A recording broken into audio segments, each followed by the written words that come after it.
Hello everyone and welcome back. Let's start sigma, pi bond and types of forces.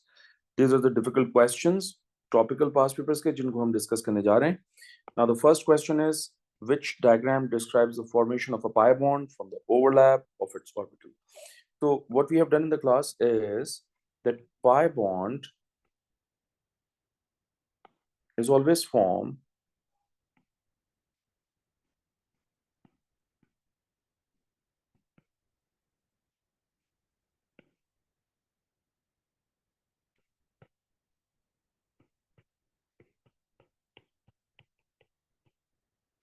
through sidewise overlapping of p orbital. Okay. Now option A is incorrect because ये PP head to head overlapping है या PP head on overlapping भी कह सकते हो आप. Okay. ये आपके पास साइड वाइज ओवरलैपिंग हो रही है.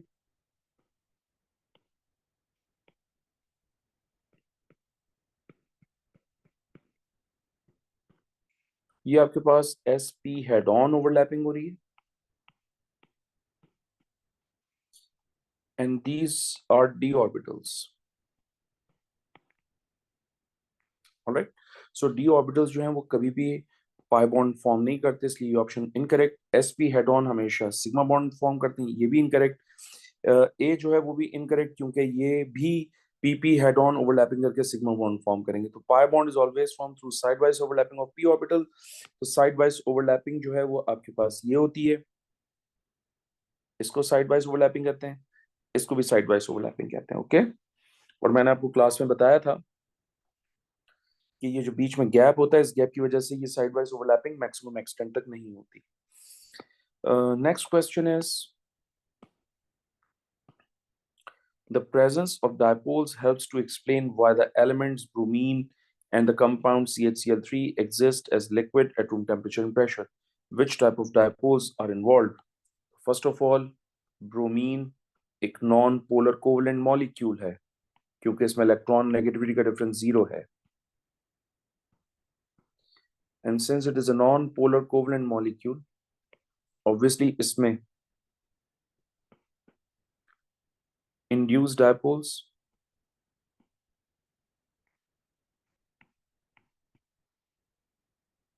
प्रेजेंट होंगे,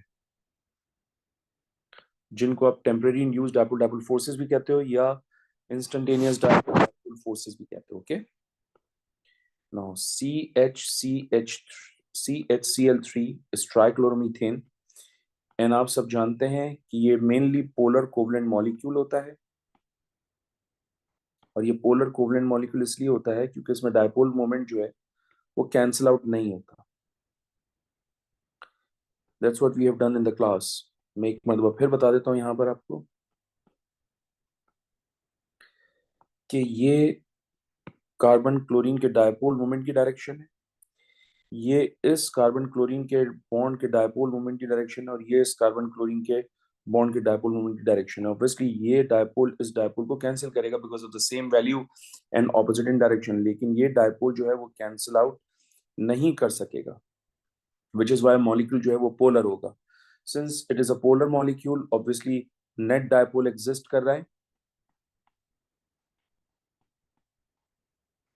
तो नेट डायपोल एग्जिस्ट करेगा तो मॉलिक्यूल पोलर हो जाएगा.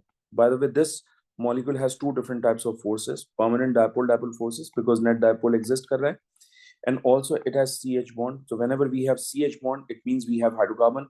और जहां पर भी हाइड्रोकार्बन होता है वहां पर temporary induced dipole dipole forces भी होती है. इसका मतलब molecule exhibit two different types of forces, but mainly the molecule is polar because it has overall net dipole. So bromine induced dipoles only, and CHCl3 permanent dipole dipole forces along with induced dipoles forces. So obviously the right answer is going to be C, obviously, क्योंकि C में दोनों checks आ गए आपके पास. Okay, I hope it makes sense to you. Next is, carbon is found in experiments. How many sigma and pi bonds are present? तो sigma bond जहां double bond होता है वहां सिंगल बॉन्ड, डबल बॉन्ड होता है वहां एक sigma एक पाई होता है. तो मैं आपको एक क्लू दे देता हूँ, ये क्लू हमने क्लास में भी दिया हुआ है आपको। तो single bond is always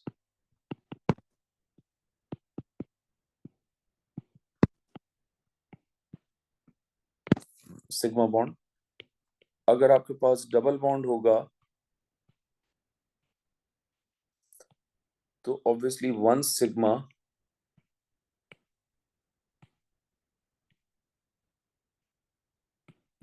1 pi bond होगा। और अगर आपके पास ट्रिपल बॉन्ड है तो 1 सिग्मा होगा एंड 2 पाई बॉन्ड होंगे।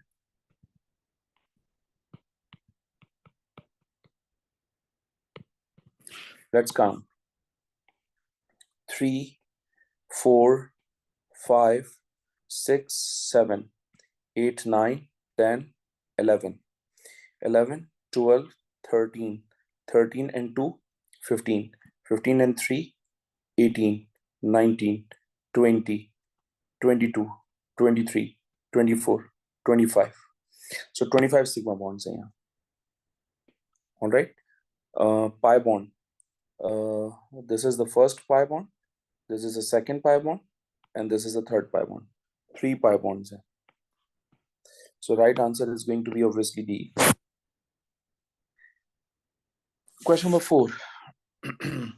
The double bond between two carbon atoms in ethene molecule consists of 1 sigma and 1 pi. Which orbital overlap to form each of these bonds? Okay. मैंने काफी detail से आपको ये discussion की है ethene की class में। सो हम इसका स्ट्रक्चर बना देते हैं। आप जानते हैं कि डबल बॉन्डेड कार्बन एटम अगर होगा तो हाइब्रिडाइजेशन sp2 होगी, इस कार्बन की भी हाइब्रिडाइजेशन sp2 होगी। ओके। सो अगर आपको याद हो सिग्मा बॉन्ड जो है वो sp2 हाइब्रिडाइज्ड ऑर्बिटल के थ्रू बनेगा। तो sp2 हाइब्रिडाइज्ड यहाँ भी है, राइट। और जो पाई बॉन्ड था इसमें, अगर आपको याद हो, स्ट्रक्चर मैंने इस तरह से बना के दिया था आपको पाई बॉन्ड का। These are the sigma bonds. Pi bond का मैंने स्ट्रक्चर इस तरह से बना के दिया था, इफ यू रिमेम्बर। इसको कहते हैं side wise overlapping of P orbital, right. This is side wise overlapping of P orbital, this is side wise overlapping of P orbital. तो ये जो साइड वाइज ओवरलैपिंग आपके पास है, ये बेसिकली किसको रिप्रेजेंट कर रही है? पाई बॉन्ड को। और पाई बॉन्ड किसके थ्रू बना था? आपके पी जेड ऑर्बिटल के थ्रू बना था, स्पेसिफिक अगर बात करूं अगर मैं, ठीक है। तो ये भी पी जेड ऑर्बिटल था, ये भी पी जेड ऑर्बिटल था, यानी P P side wise overlapping हो रही है यहाँ पर। तो P P side wise overlapping यहाँ लिखा है, यहाँ लिखा है, which means A is going to be the right answer. Okay.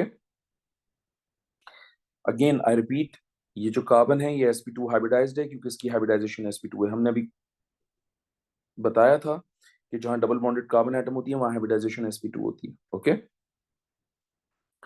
Question number 5. A sigma bond is made between two carbon atoms in a molecule of ethene. Which diagram shows the orbital overlap that occurs to form this bond? Guys, this is S head-on overlapping, and this is head-on overlapping is applicable for hydrogen molecule. This is sp head-on overlapping, and this sp head-on overlapping is applicable only for HF molecule. This is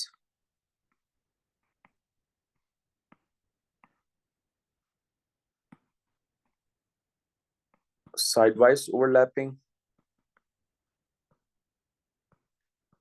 of p orbital.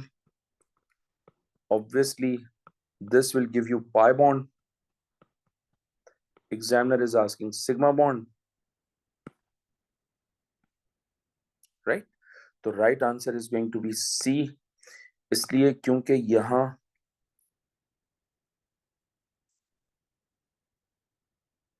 2s, बल्कि अगर आप बहुत specific होकर बात करें तो ये sp2 hybridised carbons हैं, ऑलराइट। उनके s ऑर्बिटल हैं। बल्कि मैं इसको इस तरह से और बहुत स्पेसिफिक होकर बात करूं, ये जो कार्बन था ये इसका 2s ऑर्बिटल है, ये जो कार्बन है ये इसका 2s ऑर्बिटल है। तो बेसिकली इसे हम s s head on overlapping कहेंगे इन इथीन।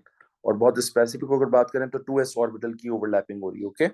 और अगर हम इन टर्म्स ऑफ हाइब्रिडाइजेशन बात करें तो sp2 हाइब्रिडाइज्ड जो है वो ओवरलैपिंग कर रहे हैं। In which species is there a lone pair of electron? Lone pair of electron. So guys, this is CH3. CH3 has no lone pair. So this option is incorrect because it is a neutral molecule. Okay. CH3 plus carbon has 4 valence electrons. Oh, just hold on a second. My bad.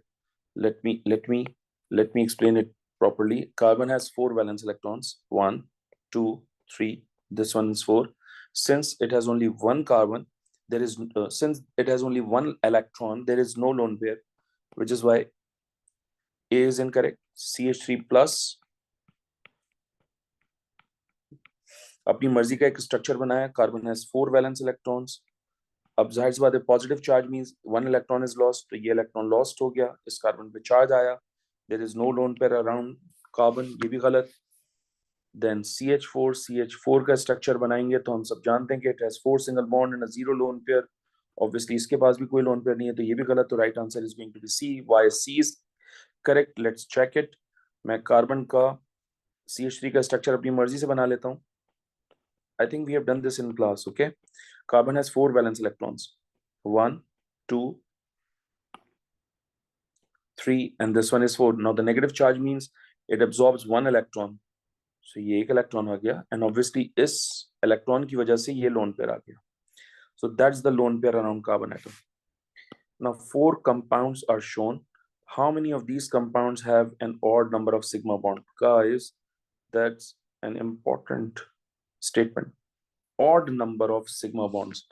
So draw the structure for each molecule.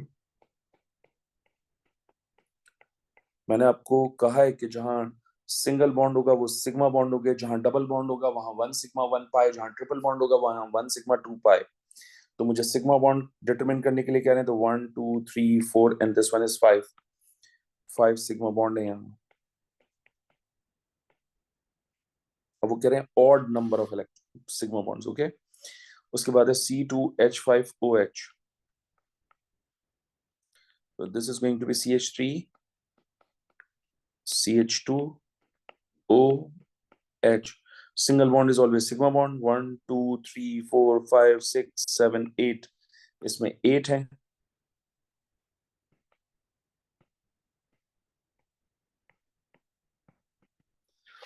Then CH3 CHO, that's the structure, that's called ethanol. Class में मैंने example दिया आपको। Count the number of sigma bonds: 1 2 3 4 5 6.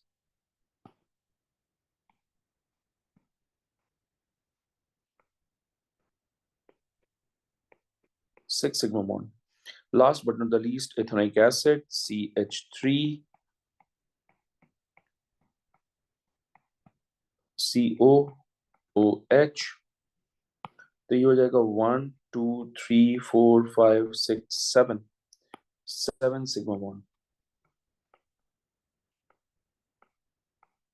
तो odd number चाहिए हमें, so we need an odd number of sigma bond. और odd number of sigma bond क्या होते हैं? ऑड नंबर होते हैं 1 3 5 7 9 11 13 एंड सो ऑन। तो मुझे ये देखना है कि ऑड नंबर कहाँ पर है। ये ऑड नंबर नहीं है, ये भी ऑड नंबर नहीं है, ये ऑड नंबर है, ये भी ऑड नंबर है। तो 5 and 7 are the odd number. सिर्फ 2 ऐसे मॉलिक्यूल हैं जिसमें ऑड नंबर है, तो B is going to be the right answer, okay.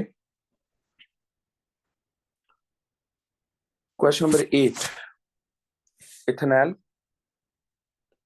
ethanol and methoxymethane are 3 organic compounds. Which compound has the highest boiling point, and what is the interaction that causes this boiling point to be the highest? Okay, that's easy. First of all, let's talk about ethanol.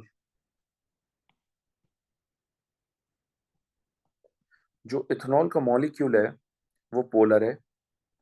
That means this molecule has permanent dipole-dipole forces. Since this molecule has hydrocarbon part, so because of this hydrocarbon part, which is non-polar, इसमें temporary induced dipole-dipole forces भी होंगी. And obviously इसमें OH का bond भी है और इसमें oxygen के साथ lone pair भी है, इसका मतलब इसमें हाइड्रोजन बॉन्ड भी होगी. So this molecule has three different types of forces, all right, in which the hydrogen bond is the strongest. Among these forces, hydrogen is the strongest force. तो इसका मतलब strongest force है,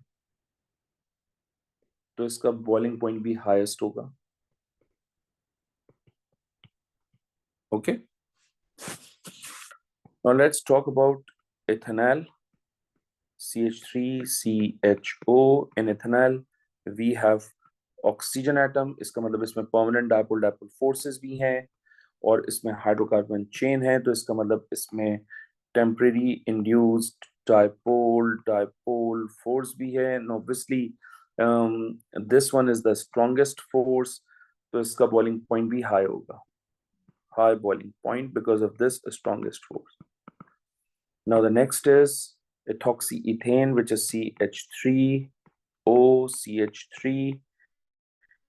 Now this force has permanent dipole-dipole force. हमने class में बताया कि इसमें net dipole exist करता है, इसलिए इसमें permanent dipole-dipole forces होंगी.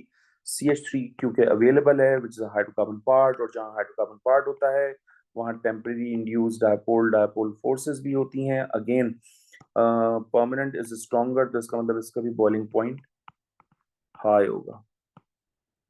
So इन तीनों कंपाउंड में जो सबसे स्ट्रॉन्गेस्ट फोर्स एग्जिस्ट कर रही है वो इथेनॉल में है और उस स्ट्रॉन्गेस्ट फोर्स का नाम है हाइड्रोजन बॉन्ड. तो hydrogen bond is the most strongest force among these three, which means ethanol का बॉइलिंग पॉइंट सबसे ज्यादा होगा. सो इथेनॉल का बॉइलिंग पॉइंट सबसे ज्यादा है और उसमें हाइड्रोजन बॉन्ड्स होंगे, which is why C is going to be the right answer. When considering one molecule of ethene, which row describes both the hybridization of the atomic orbitals in the carbon atom and the overall bonding? Okay, so let's talk about ethene. Ethene we have done in class in extreme detail, right? So whenever we have double bonded carbon atom, hybridization is sp2. Whenever we have double bonded carbon atom, we have sp2 hybridization. So sp2 hybridization is here, sp2 hybridization is here. Now in this ethene molecule, we have how many sigma bond? 1, 2, 3, 4, and this one is 5. So we have 5 sigma bond and 1 pi bond.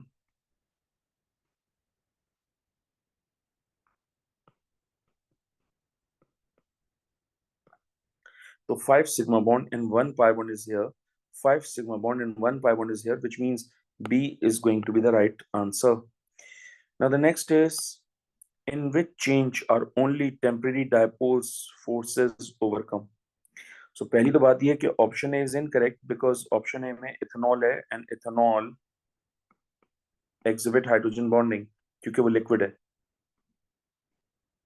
वो जबकि कह रहे हैं temporary induced dipole forces होनी चाहिए overcome, तो ethanol has hydrogen bonding, which is why option A में hydrogen bond overcome हो रहा है, temporary induced dipole force overcome नहीं हो रहा. बी इज ऑल्सो इनकरेक्ट क्योंकि liquid water has hydrogen bonding, तो इसमें ओवरकम होने के बजाय इंक्रीज हो रही है. सही. तो जब लिक्विड वाटर बनेगा हाइड्रोजन बॉन्ड बनेगा, हाइड्रोजन बॉन्ड बनेगा तो ओवरकम होने के बजाय फोर्सेस स्ट्रॉन्गर हो जाएंगी. I believe C is going to be the right answer. I think if you remember I said कि सॉलिड्स में वैन डर वाल्स फोर्सेस कम होती हैं, लिक्विड सबसे ज्यादा होती हैं, लिक्विड्स में उससे कम होती हैं और गैस में सबसे कम होती हैं. ओके, सो सॉलिड्स के अंदर temporary induced dipole forces strongest because particles are tightly packed together, that's what we have discussed in the class, alright. और गैस में temporary, induced, dipole, dipole forces, weakest, क्योंकि particles are very far away from each other. तो जाहिर सी बात है, यहाँ solid है इसका मतलब स्ट्रॉन्गेस्ट होगी, और यहाँ लिक्विड है इसका मतलब वीक हो जाएगी। इसका मतलब यहाँ पर ओवरकम हो रही है temporary induced dipole dipole force, which is why C is the right answer. Option D की भी बात कर लेते हैं। ऑप्शन डी में लिक्विड है तो वीकर होगी, सॉलिड है तो ऑब्वियसली स्ट्रॉन्गर होगी, तो यहाँ ओवरकम होने के बजाय स्ट्रॉन्गर हो रही है, विच is why D is also incorrect. Question number 11. How many sigma bonds are present in one molecule? Okay. तो मुझे सिग्मा बॉन्ड डिटरमिन करने, मैं एक काम करता हूँ, मैं इसका स्ट्रक्चर ओपन करता हूँ, बिकॉज जब मैं स्ट्रक्चर ओपन करूंगा तो मेरे पास क्लियर पिक्चर आएगी। This is triple bond, then carbon, bracket में कोई भी चीज होती है उसको अल्काइल ब्रांच कहते हैं, उसको इस तरह से लिखा जाएगा। Then double bond, then carbon 1 2, then CH guys, CH and then CH3। okay, so मुझे सिग्मा बॉन्ड, तो हम समझा देते हैं आपको कि जहां डबल बॉन्ड होता है वहां 1 सिग्मा 1 पाई, जहां ट्रिपल होता है वहां 1 सिग्मा 2 पाई। तो let's count the sigma bonds. 3 4 5 6 7 10 11 12 13, 13 sigma bonds हैं। तो C is going to be the right answer. Okay, मैं सिग्मा बॉन्ड्स को जो है ना रेड पेन से हाईलाइट कर देता हूं so that you will get the idea. Oops, red, my goodness what I am doing. ये हो जाएगा 3, okay, 3 4 5 6 7 10 11 12 and this one is 13। okay, I hope it makes sense to you. Which molecule has an equal number of bonding electron and lone pair of electron? That's a very powerful, equal number of bonding electrons and lone pair of electrons. Okay, BH3 has 3 bonding, कितने covalent bond है? 3, तो 6 bonding electrons हैं,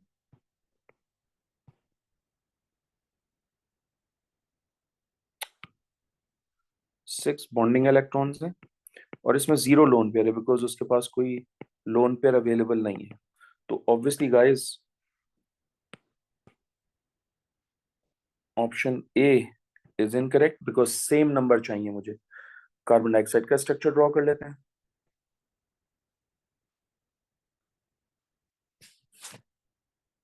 okay, so carbon dioxide में how many covalent bonds? 1 2 3 4, 4 covalent bonds हैं, तो इसका मतलब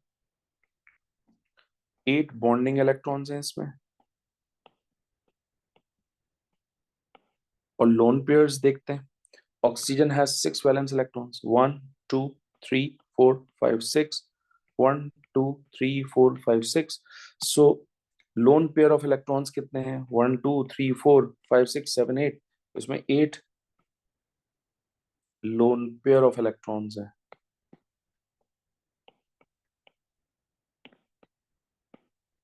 सही है, लोन पेयर के 8 इलेक्ट्रॉन्स हैं और बॉन्डिंग इलेक्ट्रॉन्स भी 8 हैं, which mean same number of lone pair and bonding electrons हैं, तो right answer is going to be B. Okay, let's talk about C, F2O। F2O में क्या होगा? आप इस तरह से देखेंगे, इसमें 2 कोवलेंट बॉन्ड्स हैं, इसका मतलब 4 बॉन्डिंग इलेक्ट्रॉन्स हैं। बट हम सब जानते हैं कि oxygen has 3 lone pairs because it has 7 valence electrons, तो 3 means 6 and 6 12 bond, 12 lone pairs of electrons हैं। तो ये भी इनकरेक्ट क्योंकि सेम नंबर तो नहीं है।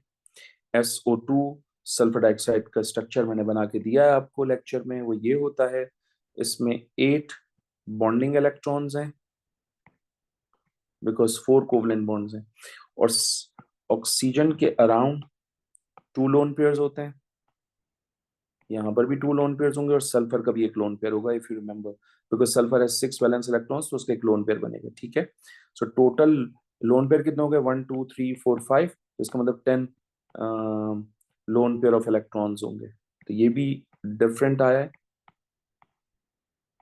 which is why it is also incorrect. Okay. Question number 13. For which molecule is the dipole moment zero? यानी net dipole exist नहीं करेगा। तो right answer is D, because इसमें dipole moment cancel out हो जाते हैं। That's what we have done. मैं दोबारा से करके दिखा देता हूँ आपको।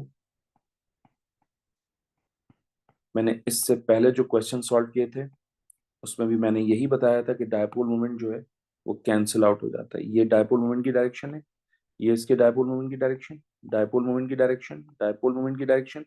Now these dipole moment cancel out with each other, इसका मतलब नेट, नो नेट डायपोल।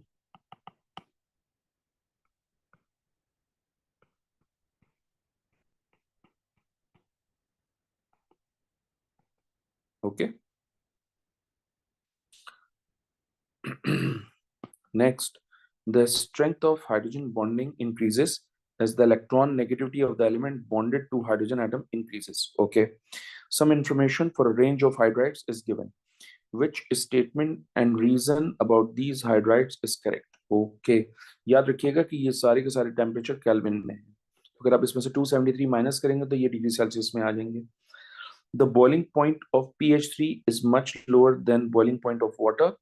ये बात तो सही है बिल्कुल, because pH 3 does not form hydrogen bond, ये बात भी बिल्कुल ठीक है। और instantaneous dipole forces between its molecules, ये बिल्कुल सही बात है कि pH 3 जो है उसमें इंस्टेंटेनियस डायपोल हो सकते हैं।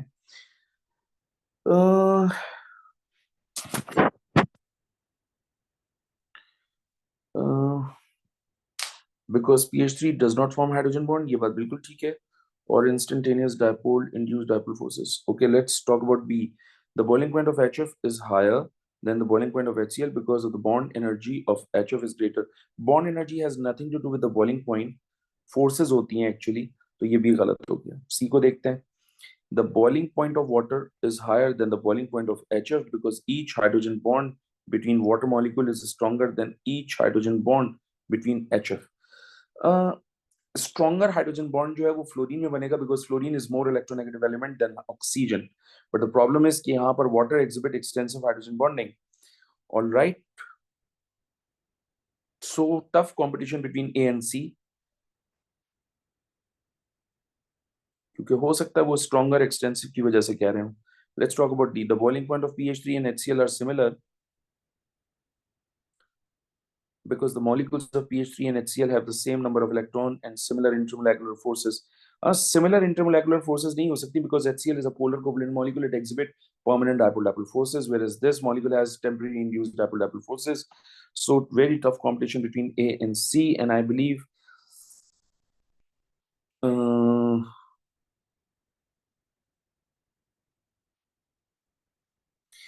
because pH 3 does not form hydrogen bond, ये बात सही है। और instantaneous dipole dipole forces between its molecules, नहीं, इंस्टेंटेनियस डायपोल डायपोल फोर्सेस तो होंगी। वो कह रहे हैं does not form hydrogen bond और instantaneous, it has instantaneous dipole dipole forces ना, क्योंकि नॉन पोलर होगा। तो C is going to be the right answer. सही है।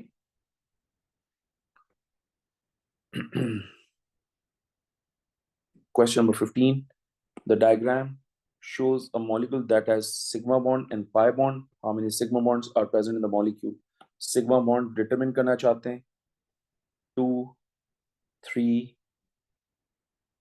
hold on, one moment. 2 3 4 5 7 8 9 10 11 12 13 14 15 16 17 18.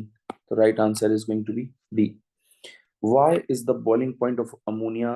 Why is the boiling point of ammonia is higher than the boiling point of phosphine? Because ammonia exhibits hydrogen bonding, and ammonia is also polar molecule. So ammonia is polar. तो इसमें permanent dipole dipole forces भी होंगी. Also it exhibit hydrogen bonding. Okay, so ammonia molecules are polar, phosphine molecules are not. Ammonia molecules have significant hydrogen bonding, phosphine molecule does not. The right answer is going to be B. Okay, which statement describes the bond between carbon and hydrogen in ethene molecule? Carbon और hydrogen का जो bond होता है इन ethene वो कुछ इस तरह से होता है.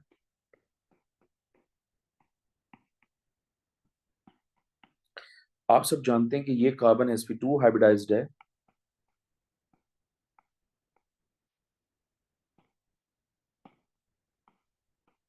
और आप सब जानते हैं कि ये हाइड्रोजन s ऑर्बिटल कैरी करता है. सही है. तो s ऑर्बिटल और sp2 हाइब्रिडाइज्ड के दरमियान सिग्मा बॉन्ड बन रहा है because single bond is sigma bond. तो sp2 ऑर्बिटल होना चाहिए, ये लिखा हुआ, ये लिखा हुआ. और s ऑर्बिटल ऑफ हाइड्रोजन होना चाहिए, ये लिखा हुआ, ये लिखा हुआ. और सिग्मा बॉन्ड बनना चाहिए, ये लिखा हुआ, ये लिखा हुआ. तो right answer is C. Okay, क्योंकि ये सिग्मा बॉन्ड है. Single bond is always sigma bond.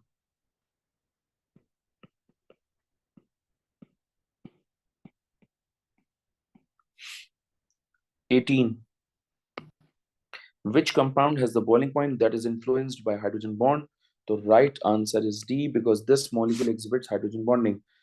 Carboxylic acid है ये. So all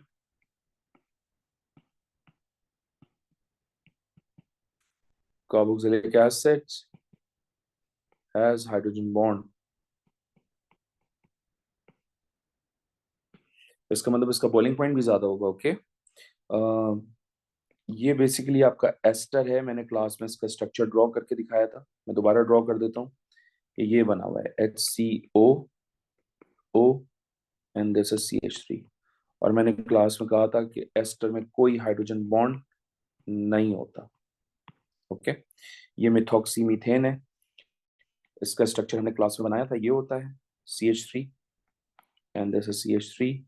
इसमें सिर्फ और सिर्फ परमानेंट डायपोल डायपोल फोर्सेस हैं, साथ साथ temporary induce dipole dipole forces भी हैं क्योंकि CH3 है. ओके, सो इसमें हाइड्रोजन बॉन्डिंग नहीं है इसलिए ये भी गलत. इसमें हाइड्रोजन बॉन्डिंग नहीं है ये भी गलत. CH3CHO इसका स्ट्रक्चर ये है. इसमें परमानेंट डायपोल डायपोल फोर्सेस हैं ऑक्सीजन की वजह से, और परमानेंट डायपोल डायपोल फोर्सेस साथ साथ इसमें temporary induced dipole dipole forces भी हैं. तो इसका मतलब इसमें भी हाइड्रोजन बॉन्डिंग नहीं है. और उसमें हाइड्रोजन बॉन्डिंग क्यों है वो देख लो. HC, और मैंने कहा था अगर किसी भी कोवलेंट मॉलिक्यूल में OH बॉन्ड हो along with the lone pair तो हाइड्रोजन बॉन्डिंग हो जाएगी. तो इसमें कंडीशन सेटिस्फाई हो रही है हाइड्रोजन बॉन्डिंग की, इसका मतलब इसमें हाइड्रोजन बॉन्ड है. Next, which molecule has no overall dipole? That's a repeated question. D is going to be the right answer. Next, in the sodium chloride lattice, the number of chloride ions that is called coordination number of the sodium ion. What are the coordination number of the sodium ion to the chloride ion in the sodium chloride lattice? तो मैंने कहा था कि one sodium ion holds 6 chloride ions. Similarly, one chloride ion holds 6 sodium ion, which means C is going to be the right answer. Okay. I hope it makes sense to you. That's the end of this worksheet. Thank you very much, guys.